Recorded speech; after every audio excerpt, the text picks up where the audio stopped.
Allora, eccoci qua, un ulteriore passaggio, vabbè, il blocco, parlava dei beni ambientali, quindi il problema della burocrazia che blocca anche la crescita, però noi abbiamo delle date da rispettare, anche i comuni. 20, voi avete preso il titolo del convegno di sabato che è 2020, in realtà 2020 l'Europa ce lo impone. Gli enti pubblici sono quelli che dovranno adeguarsi, quindi burocrazia o non burocrazia, bisogna a un certo punto accelerare le cose e farle andare in un certo verso, perché altrimenti poi arrivano anche le sanzioni. Sì, O no? arrivano le sanzioni, ma da questo punto di vista, Io dico in diciamo, generale, non per voi sì, nello sì, beh, specifico, certo. perché poi magari riuscirete in pochi anni anche a far tutto magari a farvi da esempio rispetto ad altri, però prendendolo come esempio di altre situazioni invece viceversa ci sono dei problemi, no? Beh, diciamo che, come dicevo prima, poi i comuni sono in trincea da questo punto di vista e naturalmente devono andare a rispettare quella che è la legge, quindi anche nelle concessioni edilizie devono rispettare un certo tot di giorni entro i quali dare risposte e via via. Naturalmente noi abbiamo un sistema burocratico, un sistema diciamo ereditato tra virgolette dallo Stato che è molto macchinoso. Altri paesi, tipo la Germania, non ha tutto un iter burocratico rivolto per esempio su una concessione edilizia come ce l'abbiamo noi. Poi dicono i tempi sono lunghi non tanto dovuti alla volontà dell'amministratore piuttosto che dei tecnici, perché io vedo insomma che comunque noi come amministrazione abbiamo degli uffici che lavorano e danno risposte anche in tempi molto rapidi, ma proprio abbiamo delle leggi a livello statale che non sono diciamo dalla parte del cittadino.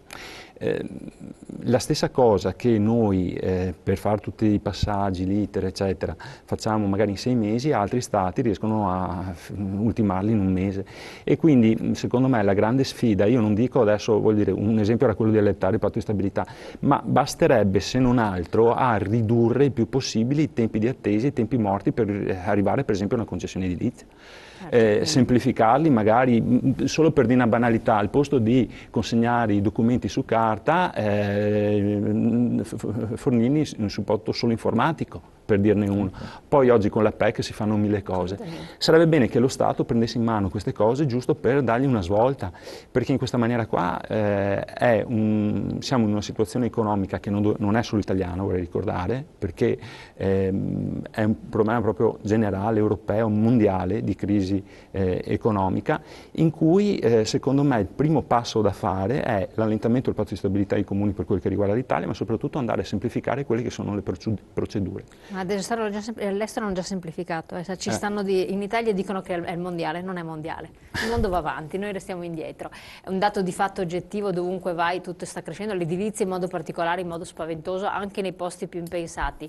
Io volevo chiedere una cosa relativamente al discorso imprese, ambiente eccetera, c'è stato detto da più imprenditori e artigiani in modo particolare per il problema dei crediti della pubblica amministrazione, che dovrebbero essere pagati il 21 settembre, così aveva promesso Renzi, poi in realtà il 21 settembre è stata pagata una piccolissima parte, un quinto eccetera, non so se poi le imprese di Benetello se rientrano in questa fetta triste e sofferente. È un altro problema enorme perché la pubblica amministrazione deve pagare poi le imprese che fanno i lavori, altrimenti queste vanno in sofferenza e poi ci muoiono sul territorio. Secondo lei, senza coinvolgere il vostro comune direttamente, non ci riguarda? È un passaggio fattibile perché poi questa è un'altra leva importantissima. È una leva fondamentale, pensi solo che quando avevo la delega ai lavori pubblici per un appalto da 300.000 euro fatto da una rotonda e 4 marciapiedi sono arrivate 256 imprese a fare l'offerta.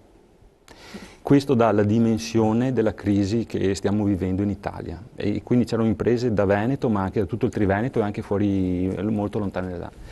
È evidente che per ricreare un volano bisogna svincolare i lavori pubblici e dare la possibilità alle imprese di lavorare. Per poter essere pagate. Per essere pagate, ma questo bisogna assolutamente semplificare proprio le procedure perché siamo in una situazione proprio di emergenza. Non ho detto delle cose sacrosante, credo condivisibili da parte delle imprese. Purtroppo è una realtà. Tornando rapidamente in pochi minuti a noi, quindi sabato si apre questo percorso importantissimo, sì, io ritengo molto importante l'esperienza di Friburgo perché Friburgo era una cittadina normale, più agricola che altro, è diventata con tutte queste tipologie che hanno fatto una città turistica.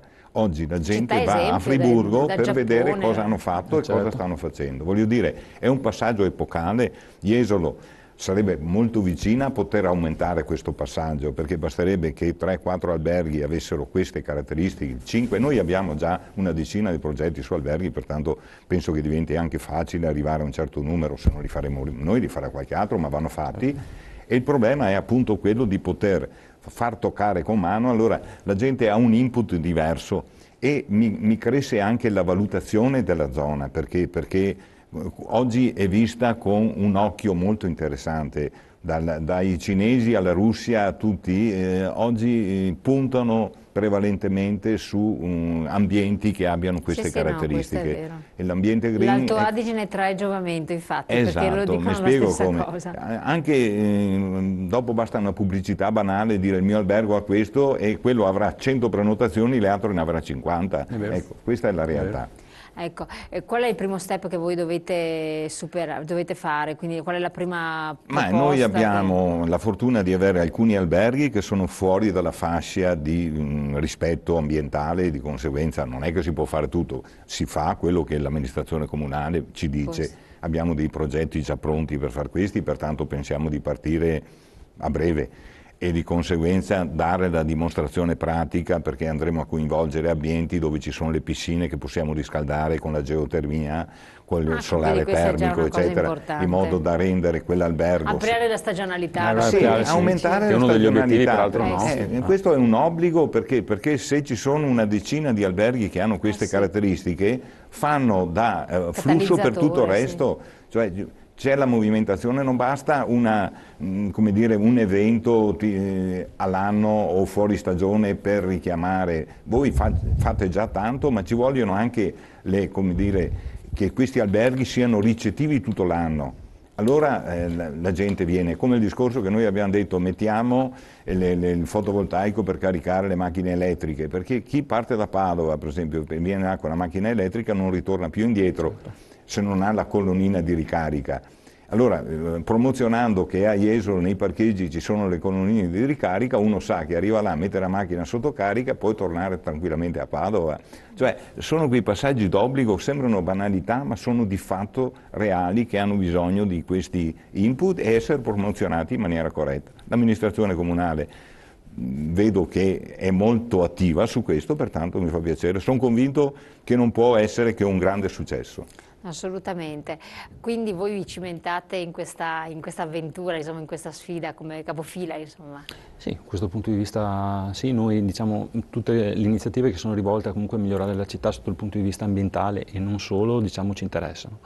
E da questo punto di vista, giustamente noi come risorse in prima persona, causa patto di stabilità, e lo ribadisco, non possiamo essere come attori primari, ma sicuramente trovare, diciamo, delle soluzioni, delle strategie esatto, per i privati che si rinnovino e quindi possano, diciamo, portare le proprie attività e gli investimenti, gli investitori per migliorare la città. Noi siamo assolutamente, è all'interno della nostra linea. Tra l'altro noi stiamo andando avanti con un nuovo piano regolatore, che è il nuovo PAT, che adotteremo entro l'anno, entro i primi mesi dell'anno, nel prossimo anno, e che ha proprio l'obiettivo di avere come punto focale principale il discorso dell'ambiente, del green e del 20-20-20, e non a caso stiamo tentando di strutturare un PAT che sia certificato sotto il punto di vista ambientale.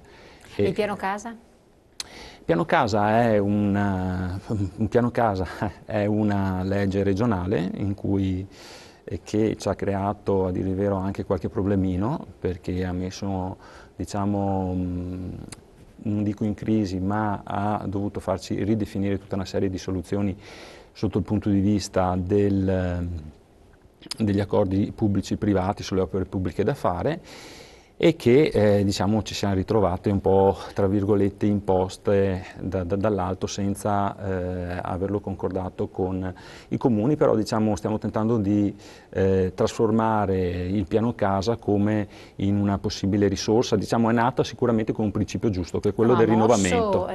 Ha mosso molto. Noi siamo il secondo comune in provincia di Venezia, dopo Mestre, Città e Venezia, come pratiche protocollate e concessionate. Sicuramente è stato un ottimo volano da questo punto di vista, ma avrebbe magari bisogno di qualche piccolo correttivo, però è sicuramente ha dato un grande impulso.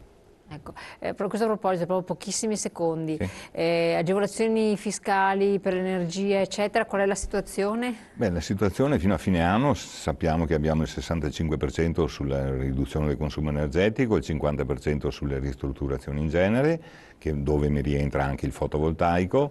Mi auguro, noi abbiamo fatto anche una lettera aperta a Renzi al Presidente del Consiglio per dire che ci vorrebbe un piano energetico minimo quinquennale, perché allora le aziende potrebbero strutturarsi e valutare e avere quella rotazione economica e di vantaggi, perché andremo anche a ridurre i costi se possiamo programmare. Non possiamo programmare perché le cose si fanno all'ultimo minuto, adesso c'è una corsa folle perché tutti vorrebbero per rientrare quel 65% entro fine anno e voi capite che non è possibile accontentare tutti. Allora voglio dire, mi auguro che ci sia questo benedetto piano energetico a tempi lunghi, minimo potrebbero essere 3 anni, ma quinquennale sarebbe l'ottimale per poter, tanto la clientela che le aziende, che le imprese che fanno questo tipo di lavoro potrebbero strutturarsi in maniera corretta anche per ridurre i costi. Certo. Allora, siamo arrivati al termine, io vi ringrazio, ricordo ai nostri telespettatori per essere informati e quindi capire verso quali versanti ci si può ulteriormente strutturare, perché naturalmente parliamo di Jesolo, che è una città che si darà da fare, un comune si darà da fare in questo senso, però può essere di esempio e di stimolo per molti altri. C'è il convegno organizzato sabato 18 al Palarex di Jesolo, con la partecipazione naturalmente dell'amministrazione comunale, degli albergatori, degli operatori turistici e degli esperti, nonché la delegazione di Friburgo, città esemplare da questo punto di vista e campione, che racconterà la sua storia con l'Italian Solar Info Center, che si è dato da fare per organizzare il tutto e per promuovere dei progetti senza dubbio innovativi che voi in anteprima avete visto durante la trasmissione. Grazie ai nostri ospiti, buon lavoro naturalmente e noi ci rivediamo domani. Grazie. Questa sera vi aspetta alle ore 21, parleremo con i giovani, cosa ne pensano i giovani della politica attuale, della loro realtà e delle loro prospettive.